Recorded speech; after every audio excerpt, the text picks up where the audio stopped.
Nightmare Narratives here. I've put a lot of care into bringing these classics to you, and I'd love to know where you're listening from. Feel free to leave a comment, and if you're enjoying this, a like would mean a lot. Now, sit back and enjoy the show.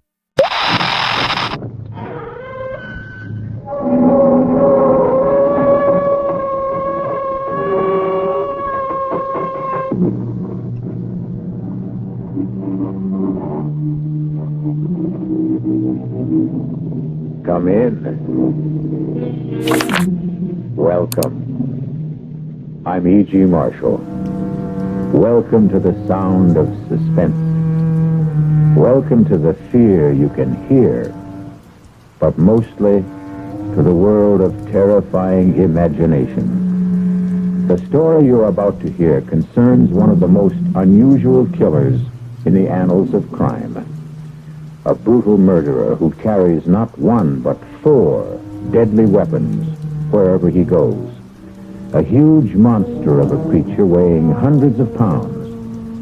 But this isn't a horror story. In a way, it's a love story. It's called The Horse That Wasn't for Sale. And now that you've heard the title, you've already guessed the identity of our killer. But that doesn't mean you know what Stargazer is really like. No, you keep away from me here. Get back, Stargazer! Get back, get away! Get away! Stop it! Please, somebody stop him! Save me!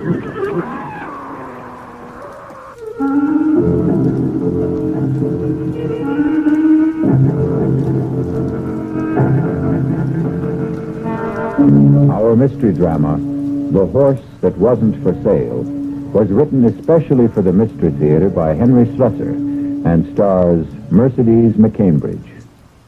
It is sponsored in part by Anheuser-Busch Incorporated, brewers of Budweiser. I'll be back shortly with Act 1.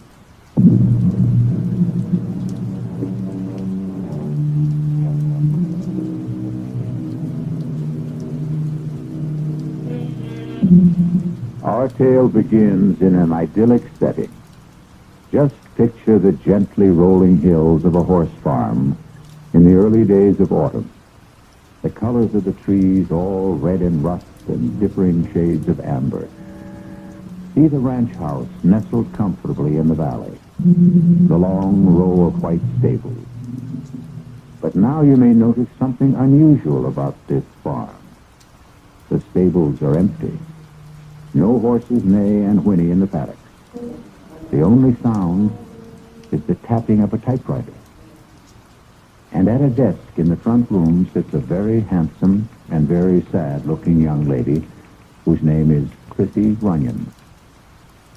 Judge Simmons, I thought it was only fair that I tell you the whole story about Stargazer, so that at least you'll know the animal isn't entirely to blame for what happened.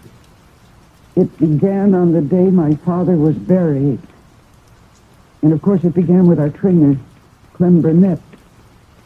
He was all alone at Runyon Farms that day, and he took advantage of the fact to sample some of Daddy's best bourbon. Shut up, you. Stand still if you want to get brushed. What's the matter with you? Stand still, you mangy beast. For the love of there goes the blasted phone now. I ain't got one job to do, it's another. All right, I'm coming. Hello. Mr. Burnett, it's Chrissy Runyon. Oh, hello, Miss Runyon. How is everything out there? Oh, everything's fine, just fine. What about Bobbling? Is she still off her feet? Bobbling's fine, just fine. Are you all right, Mr. Burnett? Sure I am. Everything out here is just the way it should be. Tell me, how was the funeral? I'm calling to ask about the horses, Mr. Burnett. Is Stargazer still restless? Well, that horse ain't been nothing but restless since the day he was foaled. Well, then don't trouble him, Mr. Burnett. Do you understand? Just let him be, and I'll take care of him when I get out there. Huh? You mean you're coming out? Of course I'm coming out. Why shouldn't I? Oh, no reason. I just thought, well, You ain't been here in a long time, Miss Runyon. Well, I have to arrange things for the auction. Huh? Auction?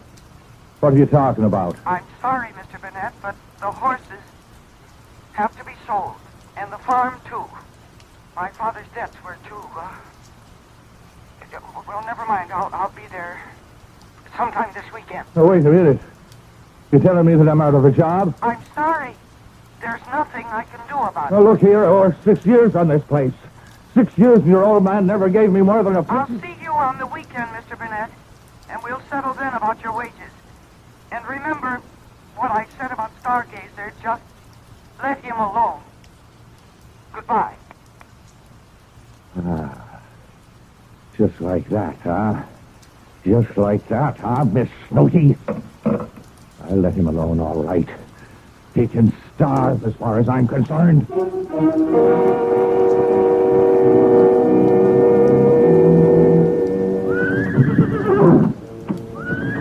what's the matter, Stargazer? You don't look so happy today.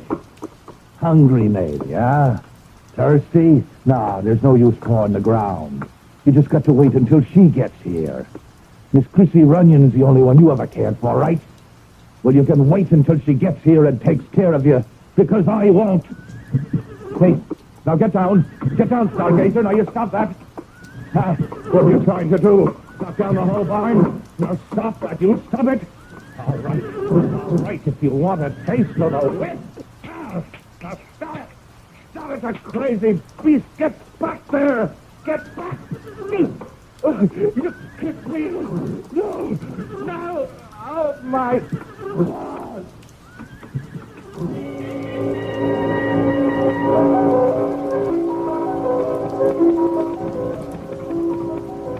Well, you know what happened to Clem Burnett better than I do, Judge Simmons. You viewed the remains of his body for the inquest. That was something I couldn't bring myself to do. I'm sure you remember the day after the hearing, when you asked me to dinner. Please, Judge, why don't you tell me what's really on your mind? It's about Stargazer. Well, I appreciate your accepting this date. Now, I know you're anxious to get back to the city. No, I'm anxious to get back to my home, Judge. Yes. It's hard to think that Runyon Farms isn't your home anymore. Well, it hasn't been for years. You know that Daddy and I didn't get along. Yes, I know that only too well. Your father used to say, the only thing that keeps Chrissy coming back is that horse, Stargazer. And you were right the first time. It's that horse. Yeah? What about it? Well, I think you know, Chrissy. Even though I handed down the verdict I did about poor Clem... Do you know what that man was doing to Stargazer? As I heard the testimony, remember? Well, it's the truth, Judge. He was deliberately starving the poor animal. He was depriving it of feed and water. And that's why Stargazer did what he did. Chrissy, stop thinking that animals are so aware of human motives. Now, I love horses, too, but I don't give them that much credit. Well, they know cruelty from kindness. And you think it was merely Burnett's cruelty that made Stargazer stomp him to death? Yes, I do. Then what about Clayton? Well, what about him? Clayton wasn't killed. Are you telling me that he wouldn't have been killed if your father hadn't reached the stable in time? I didn't know that you knew about Clayton. Your father told me himself. I didn't realize you... He swore me to secrecy because he knew how much you loved Stargazer. He's my horse, Judge. Daddy gave him to me. Yes, but he didn't know that he was giving you a killer. Oh, don't say that. You can be glad I didn't say it at the inquest, Chrissy. I was tempted to, let me tell you. It was only the fact of you sitting there with those big blue eyes of yours filled with tears. Oh, I was crying for my father. Yes, of course. But you were crying for your Stargazer, too. Now, you're afraid the verdict would be against the animal and that somebody would have to put a bullet in that proud head. Judge, please don't say such things. Chrissy, you're not going to allow Stargazer to be sold, now, are you? Is that why you wanted this lunch, to ask me that? The horse cannot be ridden. Not even you would dare ride him again. A horse doesn't have to be ridden. Chrissy, your beautiful stallion is mad. Mad? Killer mad. The way some animals get when they're treated just a little too coolly. But Stargazer wasn't ever treated that badly. And between Clayton and Burnett and you... Me? Yes, Chrissy. Yours was the greatest cruelty of all. What do you mean? Your horse loved you, child, and you left him. You went out of his life, and you stayed out of it. Well, I was in college. And afterwards... Well, Judge, I did have a life to live. I didn't want to live it under the thumb of my father. Yes, and Stargazer forgot kindness and learned indifference and cruelty, and he went mad. Now, you have to do something for him. Judge, please listen to me. I know he's valuable, Chrissy, and I know your father left you with too many creditors, and Stargazer will probably bring you a higher price than any other horse on the list. 8, maybe 10,000 from the stud farm. Judge Simmons, you needn't have worried. I made up my mind about that even before Stargazer, even before Burnett was killed. He's not for sale. You mean that, Chrissy? I'm putting every single horse up for auction, but not Stargazer.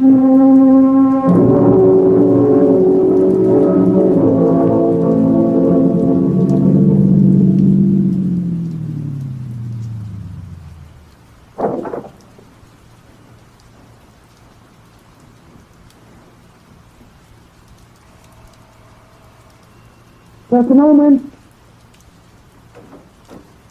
Good morning. Oh. Hello. You remember me, don't you? Alan Carlin from Wild Brook Farm? Yes, of course. I remember you, Mr. Collins. Well, I thought you might have forgotten me. It's been a couple of years since we've seen each other, Miss Runyon. I remember you. In fact, I saw you at the auction. Well, I'm flattered that you noticed me. You bought 3 of my father's horses. Yes, I bought 3. I meant to buy 4. Listen, do you mind if I come in? Oh, please do. I was really shocked when I heard he died. He wasn't a youngster, of course, but just the same. My father was 71. Well, I always figured he was younger, seeing as how he had such a young daughter. But I know it took Will a long time to get around to marrying. He was practically 40 by then, wasn't he? But then, that's how your father was, always putting things off. Including paying his bills, huh? Is that why you're here, perhaps? I beg your pardon. No, I know that you are on my father's list of creditors. Oh, but that's not the reason I came to see you. You see, I bought 3 horses at your auction, but I meant to buy 4. The only reason I didn't was because the horse I really wanted wasn't for sale. Huh. You mean Stargazer? I suppose you think I believe those rumors about the animal? Well, I don't. I've been around horses all my life. A good thoroughbred doesn't go crazy overnight. So any compunction you might have about selling him... You're mistaken. Stargazer was kept out of the auction at my request. He's my horse, and I don't want him sold. Well, I attended the inquest, you know. I listened to every word, and I know Burnett mistreated the animal. That's why he got stopped. Mr. Burnett was a fine trainer. Oh, yes, indeed. The point is that I'm willing to take my chances, Miss Runyon. I won't ask you to cut the price because of the horse's reputation. There's no price tag on him. I'm sorry. Miss Runyon, you're still a sporting woman, aren't you? Would you be willing to make a little wager? What? Well, I've ridden horses with reputations 5 times worse than Stargazer's, and I can prove it. Now, if I do, will you talk about a sale? No. Oh, you're your father's daughter, all right. Everybody said Will ought to raise mules that would have been more in character. Now, look, you don't have to worry about me. I was born in the saddle. If anything happens, the responsibility will be all of mine. Your responsibility? Do you really think I care what happens to you? Yeah, but nothing will. If you were at that inquest, you know what it means if Stargazer hurts anybody again. They'll destroy him, and they'll have the legal right to put him away. And I won't let that happen. But it won't be that way. It will. There is something wrong with Stargazer. I've known that for a long time. And I think Daddy knew it too, but he gave him to me thinking that I might win him over with kindness. Well, I failed, you see. And now when he feels that hateful weight on his back, he... Oh, please, please, go, Mr. Collins, please. All right, Miss Runyon. I'm just so terribly sorry you won't let me prove you wrong. Oh.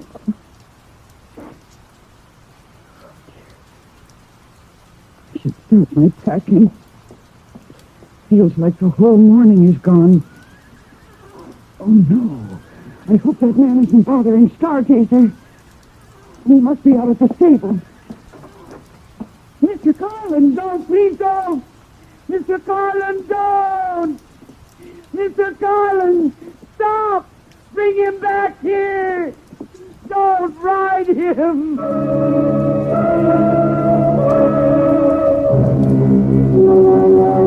And so Mr. Alan Carlin, horse fancier, has taken a fancy to a killer horse. But Mr. Carlin won't admit he can't win Stargazer's heart, and perhaps win Stargazer himself. We'll find out what becomes of both of them when I return shortly with Act 2.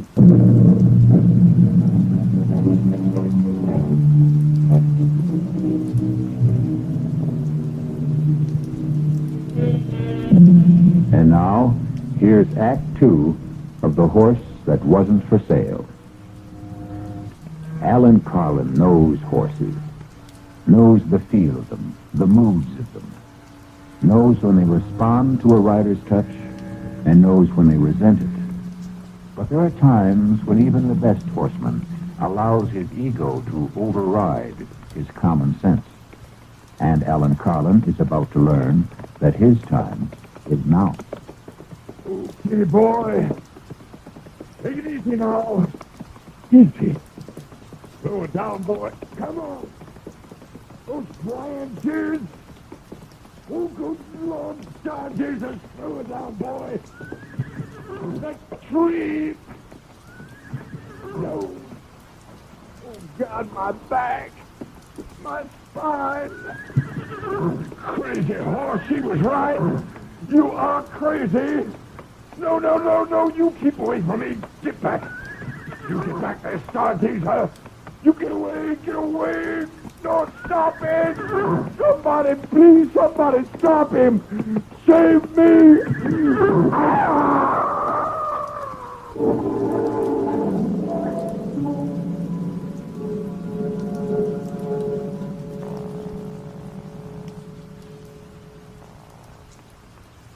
Police department. Hello. I want to report a missing animal. A horse. Who is this, please? My name is Runyon, Christine Runyon. Oh, yes, Mr. Runyon. Sergeant Day. Oh, Sergeant, one of my horses was removed from... he ran away. Oh, I thought all your animals were auctioned off, Mr. Runyon. No, there's one that wasn't sold. His name is... Listen, maybe he's still around the farm somewhere. Maybe I better just go out and look for him. Well, if you want to give me a description of the animal... No, it's all right.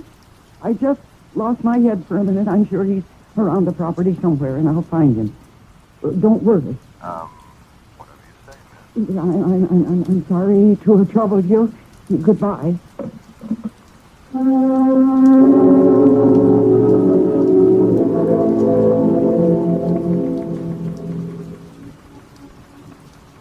Of course, I knew that Stargazer wasn't around the farm. I knew where Stargazer was. Somewhere near the woods, with Alan Carlin on his back, if he was still safely in the saddle. And I knew that I had to find him. I saw Carlin's automobile parked outside, and I decided to take it instead of my own, so that I could send Mr. Carlin back where he belonged.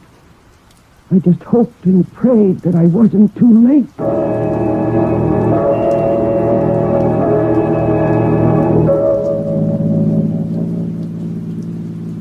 I hated driving. All my life I preferred a saddle to a driver's seat. But I drove Alan Carlin's car like a reckless idiot, taking every curve as if it was a race course. Stargazer must have been traveling swiftly, because there was still no sign of them when the road ended and became a forest trail. Only a horse could travel that pathway. So I stopped the car. I wasn't afraid of the forest. I'd spent half my life on a trail that led into the deepest parts of it. But now for the first time I felt afraid of it. Afraid of what it might conceal. And then I heard a sound that froze me in my tracks. Stargazer! Stargazer, where are you? Stargazer! Mr. Carlin! Oh, thank heavens you're all right, Stargazer. You are... Oh, yes. No! Mr. Carlin, he's been thrown. Oh, I warned you not to do this. He just won't be ridden. Nobody can ride Stargazer, not even me. Because you're lucky to win. Oh, no. Oh, no, it's ahead. Oh, no. You killed him. He's dead. He's trampled to death. Oh, dear God. How could you let this happen? It isn't right. It isn't right. No, Stargazer. I'm not angry. Not with you. The poor animal. No, it's his fault. It's all his fault. Oh, damn you, Carlin. Why did you make this happen? Why? No, don't worry. Don't worry, Stargazer. I'm not going to let anything happen to you. That wouldn't be fair. It just wouldn't be. What can I do? You'll find out. Somebody will find out. He looked at Carlin's dead body. And I thought, what if I simply left it there? Just left it.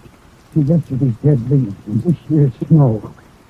By the time they found him, Stargazer would be safe with me in Washington. But then I realized that would never work. They'd see the hoof marks on his face. They'd know. The policeman I called would remember him. They'd come for Stargazer, and they'd put a bullet in his head. No, I couldn't leave Alan Carlin there. Not with the story of his death so clearly marked on his face and his body. And maybe there was something else I could do. What if I obscured the story of that death?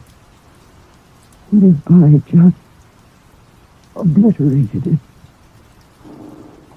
Yes, that was my answer. Alan Carlin's automobile was only 100 yards away. If I could get him there, I bent down and put my hands on his arm and I tried to lift him. It was so heavy. Dead weight. Oh, how could I drag him to the car? It was impossible. I could only move him a few inches along the ground. The slippery leaves beneath his body helped a little, but I just didn't have the strength. And then Stargazer gave me the answer. If I could manage to secure the body to his harness, if I could attach it somehow to the reins, or even to the stirrup. It was horrible, I knew that. But the thought of what might happen to Stargazer was even more horrible, more unbearable. And finally, I managed it. I dragged that man's body out of the woods, using Stargazer as my strength. And I put Alan Carlin into his own automobile. I started the engine. There was only one logical place to take him. The canyon road, of course. I knew how steep that drive was, how dangerous it was, why so few cars traveled it. And that was lucky for me, the fact that the road was empty, because it made what I had to do so much easier. It almost seemed like a sign from heaven that what I was doing was right. And then, at the beginning of a steep grade, I stopped the car. And I looked at the edge of the precipice. And then I looked at Ellen Carlin's body. And for a moment, my nerve deserted me. But then I put down the parking brake and shifted the car into drive. And I got out. And I reached below the dashboard and released the handbrake. And for a moment, I thought I'd have to push the car to start it sliding down the grade toward the edge. But then gravity became my confederate, and the car began to move of its own accord. The door slammed shut as the wind caught it, and with gathering momentum, it headed straight for the guardrail, straight for the canyon below. And the guardrail gave way, and the car and the man and the whole horrible problem went over the edge. And when it struck the bottom, the impact was so shattering, I knew that Stargazer could never possibly be implicated in that man's death.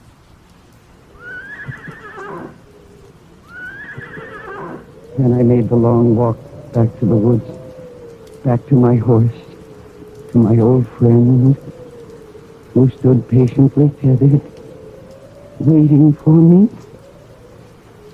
trusting in me.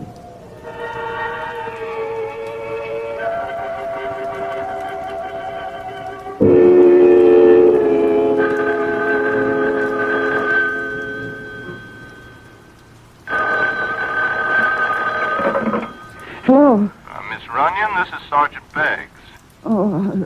Yes, Sergeant. Well, I just thought I'd call and see if you had any luck about finding your horse, I mean. Yes, I found him. I was foolish to have panicked. He hadn't gone very far after all. Oh, good. Still on the property, do you mean? Yes, he was. That was silly of me. He was just a short distance away. Well, that's fine. That's just fine. I'm glad to hear it. Better make sure you keep that stable door locked. Yes, I will. Thank you very much, Sergeant. You're welcome, Miss Runyon. Bye. Goodbye. Ooh.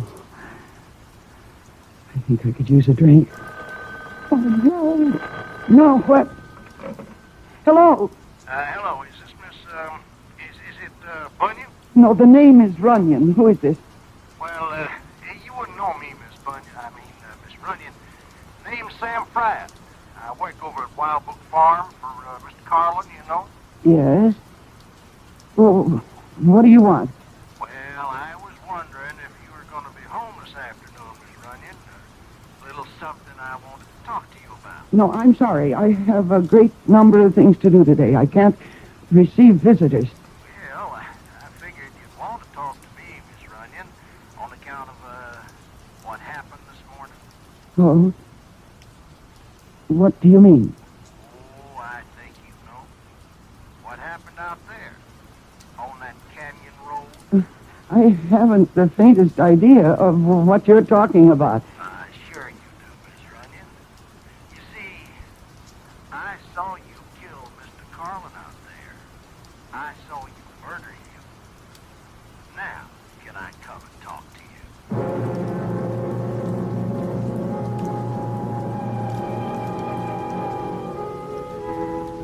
There's a famous old saying that we've all become familiar with lately. Oh, what a tangled web we weave when first we practice to deceive. At the moment, it looks as if Chrissy Runyon has woven herself a tangled web, and one in which she herself seems to be caught. But we'll learn exactly how tangled her affairs are when we return shortly with Act 3.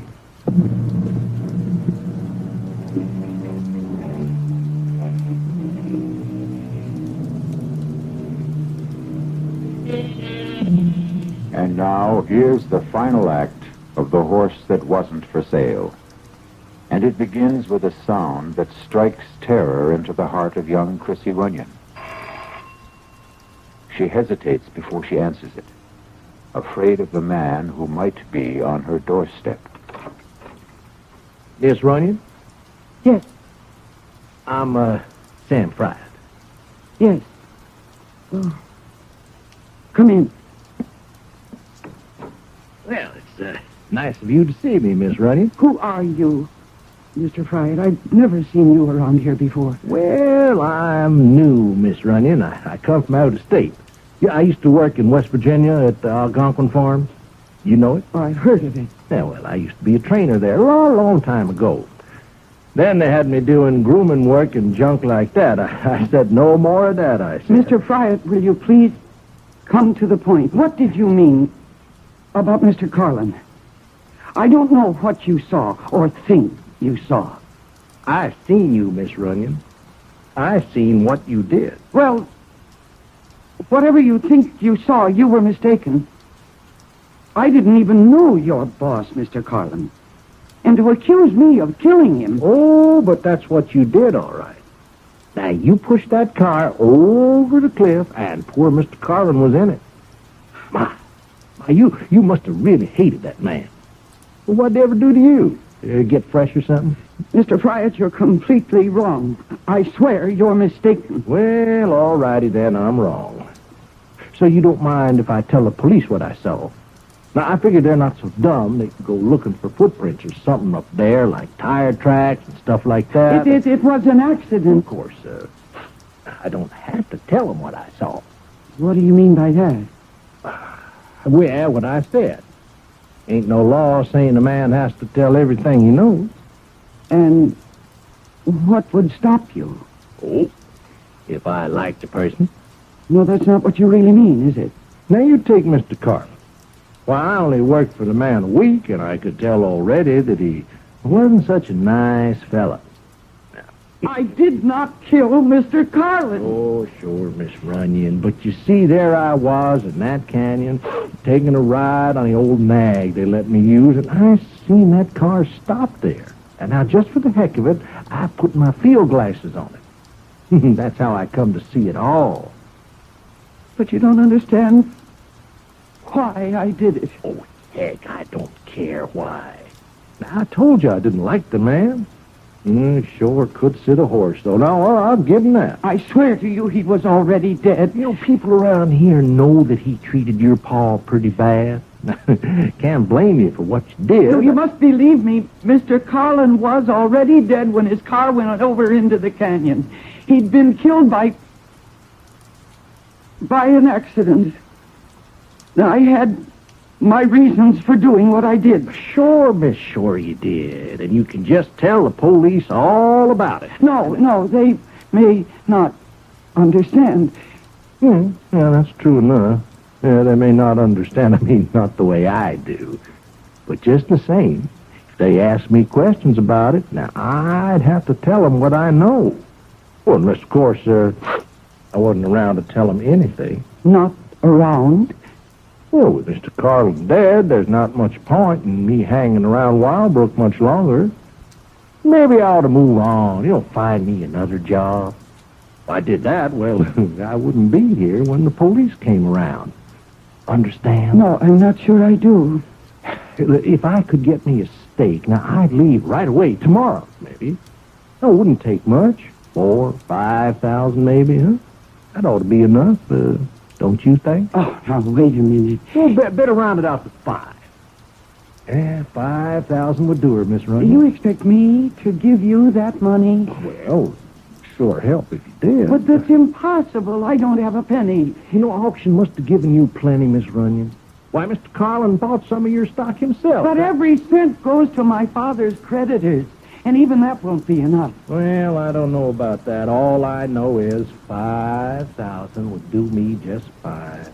Now, you think it over, Miss Runyon. I'll come back tomorrow afternoon. It won't do any good. And we'll see. There's just no way I can raise that money, Mr. Fry. Oh, you'll find some way. Women these days, they can do just about everything. You know, fly airplanes, run companies, kill people. Well, you figure something out, Miss Runyon. Well, so long now. Mr. Fry, please. I'll see you in the morning.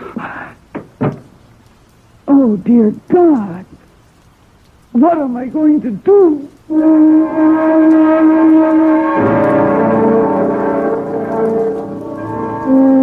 now, here's news on the local scene. The body of horseman Alan Winslow Carlin has been found in the ravine below Canyon Road. Carlin, the victim of an auto crash that completely demolished his vehicle, had to be identified positively through examination of his dental records due to the condition of the body. An investigation by the State Highway Patrol is underway. Yes. Miss Runyon, my name is Sergeant Beggs. We spoke on the phone earlier today. Oh, yes, Sergeant. Could I please come in? Well, if you're still worried about my horse, I told you that I did find him again. Oh, yes, miss, I know. Well, then, what's the trouble? Oh, nothing about the horse. It's about your neighbor, as a matter of fact. If I could just come in for a minute, please. Yes, of course. Thank you. I don't know if you know the gentleman. Name of Carlin? Oh, yes, I know who he is. Wildbrook Farm. Yes, that's him. Matter of fact, I understand he bought some of your horses at the auction last week. Yes, he did, but I didn't handle the transaction myself. The auctioneer did all of that. Yes, I understand. Well, then, what was it you wanted to ask me? You haven't been back home for some time, have you? It's close to 2 years. I came here when my father died suddenly. Yes, I know. And so I guess you didn't see Alan Carlin in all that time? No.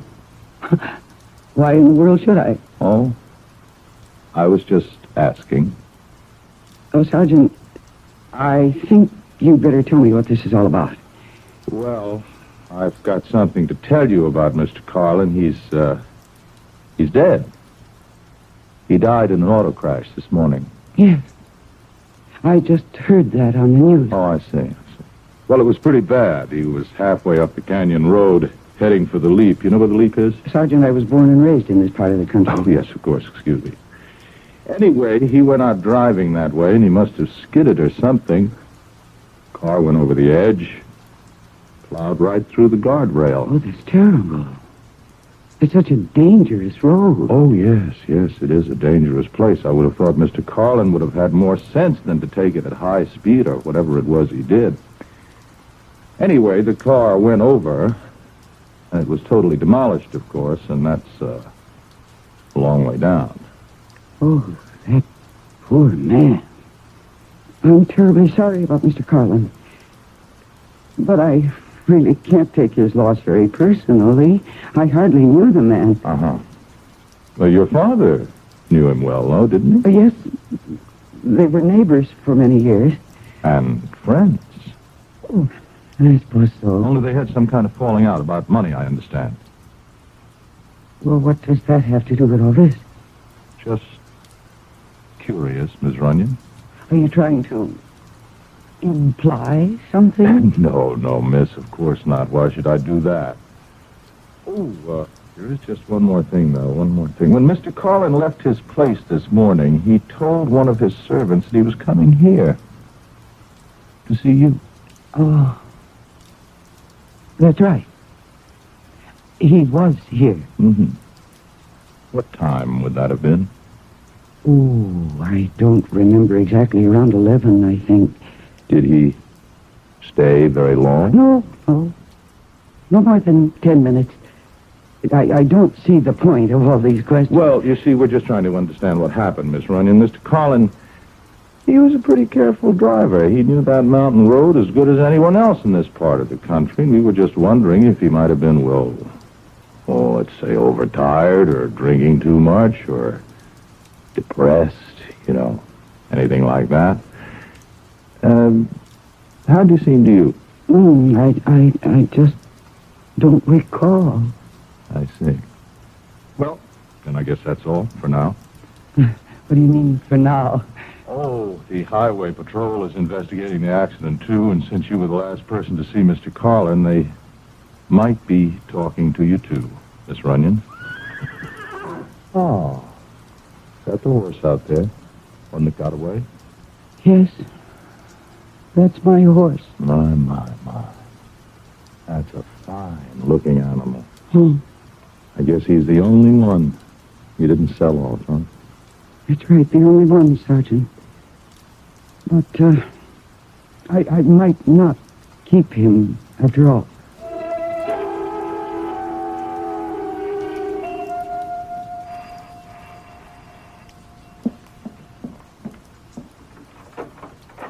Well, hello, Miss Runyon. Hello, Mr. Fire. Come in. Well, thank you. Well, I sure wouldn't mind. How do you take it? Black, just fine. Oh, thank you, miss. That's real nice of you. That's good. Well, now, I understand the police were around yesterday. You don't miss... Oh. Would you like a cup? Well, I sure wouldn't mind. How do you take it? Black, just fine. Oh, thank you, miss. That's real nice of you. That's good. Well, now, I understand the police were around yesterday. You don't miss very much, do you, Mr. Fryer? Pays to keep your eyes open, I say. Oh, yes, I'm sure it does. Now, the question is, how much does it pay? Mr. Fryer, I don't have the money you want. Well, now that's a real bad piece of news, Miss Runyon. I told you yesterday there's simply no way for me to get my hands on it. The money that came to the estate through the sale of the ranch and its stock went directly into escrow. Now, I wouldn't know about fancy words like that, miss. All I know is... The estate has no money, and I have no money of my own. Well, that's really too bad. Because that means I can't leave. And if I can't leave, I might just as well tell the police what I saw. I'm hoping that you don't do that, Mr. Fryer. Oh, I don't want to do it. Believe me, Miss Runyon.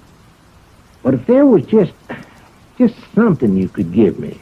I mean, there must be something your pa left you, huh? Man like your daddy wouldn't die and leave his only child nothing at all.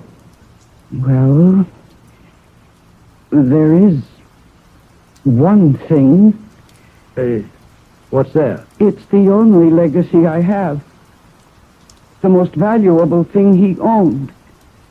Look, out the window. That horse, you mean? Yes. His name is Stargazer. A thoroughbred. A champion. Yeah. Oh, wow, that's some stallion, all right. You said you were a good judge of horseflesh. How much do you think he's worth? Well, I wouldn't know for sure. I've been told he's worth between $8,000 and $10,000. Yeah. Hey, a man would be mighty proud to own a horse like that, right? Well, he's all yours, Mr. Fryer. What? I'll transfer my ownership to you. Right this minute. Oh, you really mean that? Oh, why, that would be real fine, Miss Runyon. That would be real kind of you to do that. It won't take more than a few minutes for me to prepare the papers. Oh, I'd really appreciate that, Miss Runyon. You know, I'd sure like to take him out for one last ride before the sun goes down. And, of course, that's just what happened, Judge Simmons. Sam Fryer took Stargazer out for his very last ride.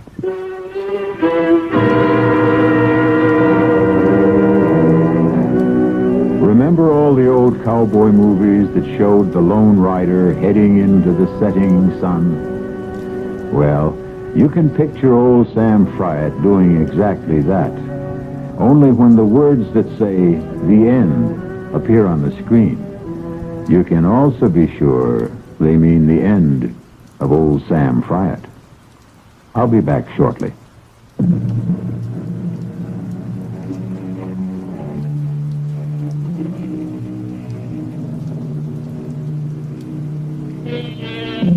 We hope you enjoyed this radio mystery story. We we hope you're enjoying the magic of radio itself. Magic which produces the most gigantic stage of all. A stage large enough for one galloping horse or an entire herd of galloping horses. This is E.G. Marshall asking you to tune in. Will someone please head those horses off at the pass? Our cast included Mercedes McCambridge, Arnold Moss, William Redfield, and Earl Hammond. The entire production was under the direction of Hyman Brown. Mystery Theater was sponsored in part by the Kellogg Company, makers of Kellogg's Special K cereal. This is E.G. Marshall inviting you to return to our Mystery Theater for another adventure in the macabre. Until next time, pleasant dreams.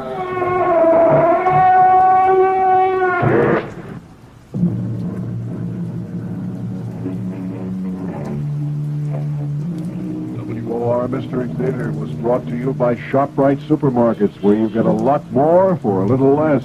By Suburban Savings with offices throughout North Jersey. And by your New Jersey Dodge dealers. The preceding Mystery Theater program was furnished by the CBS Radio Network.